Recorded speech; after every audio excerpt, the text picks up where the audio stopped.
Hello দর্শক, কেমন আছেন সবাই? বরাবরের মতো আজকে একটি ভিডিও নিয়ে আসলাম। ভিডিওটা হচ্ছে সিলিং ফ্যানের। আমার হাতে যে ফ্যানটি আছে স্পিড কিং, ঠিক আছে, কুলিং ফ্যান। তো এই ফ্যানটির যে সমস্যা ছিল, গ্রাহক যে অভিযোগ করছে সেটা হচ্ছে তার ফ্যানটি আপনার স্পিড মানে একসময় অনেক বেশি দিত, এখন টোটালি চলে না।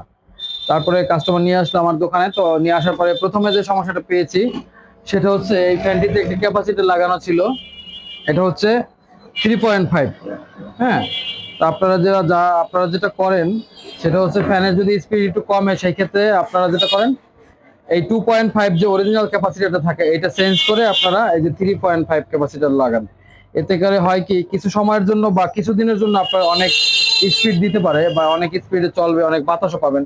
কিন্তু দেখা যায় যে খুব দ্রুত সময়ের ভিতরে, খুব অল্প সময়ের ভিতরে এই ক্যাপাসিটার একটু বেশি পাওয়ার লাগানোর কারণে আপনার কম্প্রেসারটা নষ্ট হয়ে, মানে সরি, কয়েলটা নষ্ট হয়ে যায়।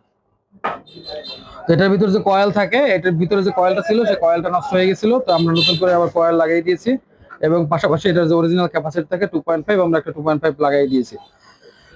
তো আপনাদের পরামর্শ থাকবে এটাই, আপনাদের যদি কখনো ফ্যানের সমস্যা হয়, যদি মনে করেন স্পিড কম, সেই ক্ষেত্রে যেই 2.5টা থাকবে অরিজিনাল ফ্যানের সাথে, সেইটা হতে পারে এরকম যে ফ্যানের ক্যাপাসিটিটা দুর্বল হয়ে গেছে, আপনি এটা চেঞ্জ করে নতুন আর একটা 2.5 দিতে পারেন। কিন্তু এতে যদি আপনারা 2 এর বিকল্প 3.5 দেন, তখন হয় কি আপনার অতিরিক্ত স্পিড হয়, পরবর্তীতে দেখা যায় আপনার কয়েলটা নষ্ট হয়ে যায়। তো ভালো থাকবেন সবাই, সচেতন থাকবেন। হ্যাঁ, সচেতন থাকার কোনো বিকল্প নেই।